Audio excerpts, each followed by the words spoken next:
हम में से बहुत लोगों ने बचपन में बहुत सारे फेरी टेल सुने हैं। उनमें से तुम लोग ने शायद द बिग बैड वुल्फ और लिटिल रेड राइडिंग हुड के बारे में पढ़ा होगा। अगर नहीं पढ़ा है तो कोई बात नहीं, आज जो मैं कहानी सुनाने जा रहा हूँ वो इस दोनों कहानी को मिला के एक डार्क ट्विस्ट के साथ दिखाता है। तो वेलकम टू माई चैनल, मैं हूँ टॉक्सिक और आज की कहानी को चलो शुरू करते हैं। एक आदमी के पास बेशुमार दौलत था और वो काफी ज्यादा हैंडसम था, लेकिन उसका सबसे बड़ा ख्वाब कोई मटेरियलिस्टिक चीजों में नहीं था, बल्कि उसका असली ख्वाहिश था द टेस्ट ऑफ ब्लड। वो अपने अट्रैक्टिव लुक का इस्तेमाल करता था यंग लड़कियों को शिकार बनाने के लिए। फ्यूचर में अर्थ एक वेस्टलैंड बन चुकी है, लेकिन इंसानों ने एक वर्चुअल वर्ल्ड बनाया है, एक ऐसा जगह जहाँ सपने सच हो जाते हैं। एक स्पेशल आई ड्रॉप के जरिए लोग इस वर्चुअल दुनिया में जा सकते हैं और अपने ख्वाहिशों को जी सकते हैं। इस इल्यूजनरी वर्ल्ड में अगर पैसे हो तो कुछ भी पॉसिबल है, लेकिन जिनके पास दौलत नहीं है वो थोड़ी सी आई ड्रॉप खरीद सकते हैं ताकि वो थोड़ी देर के लिए दूसरी दुनिया का मजा ले सके। लिली, जो एक गरीब फैमिली में पैदा हुई थी, हमेशा से इस लेजेंडरी वर्चुअल वर्ल्ड को एक्सपीरियंस करना चाहती थी। उसने बहुत टाइम तक पैसे जोड़े और आखिर में उसे ये मौका मिल गया। जब लिली पहली बार वर्चुअल वर्ल्ड में एंटर करती है, वो उसकी डेज़लिंग ब्यूटी से तुरंत मिसमराइज हो जाती है। वहाँ के हर चीज उसके वाइल्डेस्ट एक्सपेक्टेशन से भी ज्यादा बढ़कर थे। एक वेटर उसका ऑर्डर लेता है, लेकिन तभी वहाँ पे 2 ग्लासेस बन जाते हैं और ग्रे लिली को ड्रिंक का ऑफर देता है।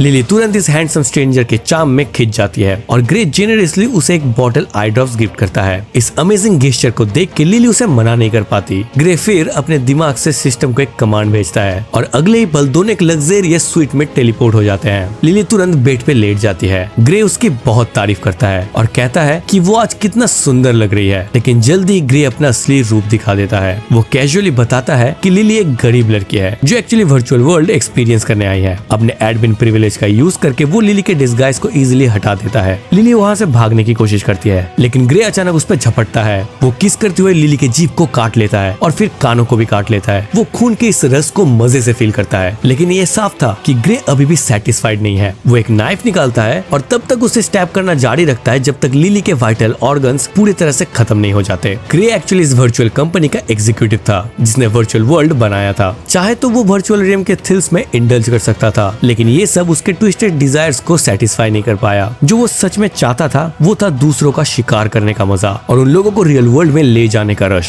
उसे खून का रंग और स्वाद बहुत ही ज्यादा पसंद था, लेकिन ये एक्सपीरियंस वर्चुअल वर्ल्ड उसे कभी नहीं दे सकता था। इसलिए ग्रे अपने आप को एक बिग बैड वुल्फ समझता था। अपने हैंडसम लुक का यूज करके वो यंग लड़कियों को अपने जाल में फंसाता था। एक रात देर तक ग्रे फिर से कई लड़कियों को अपने जाल में फंसाता है और एक और शिकार के लिए तैयार होता है, लेकिन हाल फिलहाल में उसने इतनी किलिंग्स कर दी थी कि उसका कलीग विलियम बीच में आके उसे रोकता है। दोनों के पास बेशुमार दौलत और पावर थी, लेकिन ये सिर्फ टाइम की बात थी कि ग्रे का किलिंग स्प्री कोई पकड़ लेगा। विलियम ग्रे को एक एड्रेस देता है और कहता है कि वहाँ एक औरत है एथेल, तुम उसे जाके मिलो। विलियम उसे एश्योर करता है कि वहाँ ग्रे को वो सब मिलेगा जो वो हमेशा से चाहता था। थोड़ी छानबीन के बाद ग्रे झोपड़ी में एक सैवी घर पे पहुँचता है जहाँ एथेल रहती है। वो तुरंत अपने शिकार की ख्वाहिश बताता है और वो बताता है कि वो कोई भी अमाउंट देने के लिए रेडी है। एथेल जल्दी उसके रिक्वेस्ट को एक्सेप्ट करती है, लेकिन कहती है कि प्रिपरेशन करने में थोड़ा टाइम लगेगा। एथेल ग्रे के पर्सनैलिटी को एनालाइज करती है, फिर सिस्टम से एक परफेक्ट शिकार चुनती है, एक लड़की जिसका नाम है स्कारलेट। कुछ दिन बाद एथेल ग्रे को एड्रेस भेजती है जहाँ स्कारलेट अपीयर होगी, एक कैओटिक जगह जहाँ डिजायर्स का हंगामा है। स्कारलेट वहाँ से जाने की तैयारी कर रही होती है, तभी एक थग आके उसका रास्ता रोकता है। साफ है कि स्कारलेट को उसमें कोई इंटरेस्ट नहीं है, लेकिन थग उसे जमीन पे मार गिराता है। तभी ग्रे अचानक अपीयर होता है और थग को धक्का दे देता है। स्कारलेट मौका देख के एक ईंट उठाती है और उस थग को मार के बेहोश कर देती है। दोनों जल्दी वहाँ से भाग जाते हैं। ग्रे स्कारलेट के पीछे पीछे जा रहा था। इतने सब के बावजूद स्कारलेट ने एक भी शुक्रिया नहीं बोली थी। वो ग्रे को कहती है वो खुद सब कुछ हैंडल कर सकती है और उसकी कोई भी हेल्प की जरूरत नहीं है, लेकिन अलग होने से पहले स्कारलेट बोलती है थैंक यू। ग्रे उसकी स्माइल देखता है और उसके बारे में और जानने का जज्बा फील करता है। स्कारलेट बोल्डली उसे पूछती है क्या तुम मेरे साथ घर चलोगे? ग्रे तुरंत एग्री कर देता है। स्कारलेट के घर पहुंच के वो उसके लिए ड्रिंक बनाती है और दोनों एक ही घूंट में पी जाते हैं। जैसे ही अल्कोहल का असर होता है, दोनों पैशनेटली किस करना शुरू कर देते हैं। दोनों के अंदर ही हंटर का इंस्टिंक्ट फील होता है, लेकिन जल्द ही ग्रे को ज्यादा चक्कर आने लगते हैं और बिना रियलाइज किए वो बेहोश हो जाता है। जब वो दोबारा जागता है, वो अपने आप को एक ऑपरेटिंग टेबल में बंधा पाता है जहाँ चारों तरफ शार्प इंस्ट्रूमेंट्स थे। ये सीन पहले के जैसे इतना अलग तो नहीं था, लेकिन इस बार शिकार खुद ग्रे था। स्कारलेट उसके मुंह में जबरदस्ती अल्कोहल की बोतल डालती है, फिर वो एक स्कैल्पल निकालती है और जैसे ही वो ग्रे के मुंह को काटती है, ग्रे दर्द से चीखता है, लेकिन उसकी चीखें स्कारलेट को और भी एक्साइटेड करती है। वो स्कैल्पल को यूज करके उसके उंगलियों के बीच में घुसा देती है और फिर उसके टांगों पे भी कट मारना चालू करती है। शुरू से ही स्कारलेट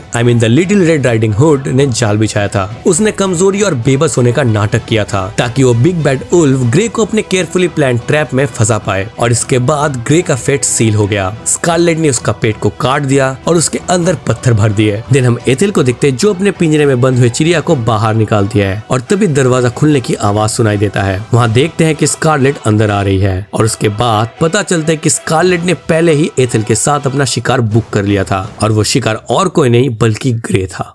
इसी के साथ ये कहानी खत्म होता है। तुम्हें ये स्टोरी कैसा लगा कमेंट में जरूर से बताना। और अगर तुम्हें ये स्टोरी और मेरा एक्सप्लेनेशन अच्छा लगा है तो वीडियो को लाइक, चैनल को सब्सक्राइब और बेल आइकन दबाना मत भूलना ताकि जल्दी एनिमे सीरीज और एनिमेटेड मूवीज का एक्सप्लेनेशन तुम्हें जल्दी सर्व कर पाओ। मिलते हैं नेक्स्ट वीडियो में, तब तक तुम यहाँ पे क्लिक करके कोई भी एक वीडियो देख सकते हो। बाय।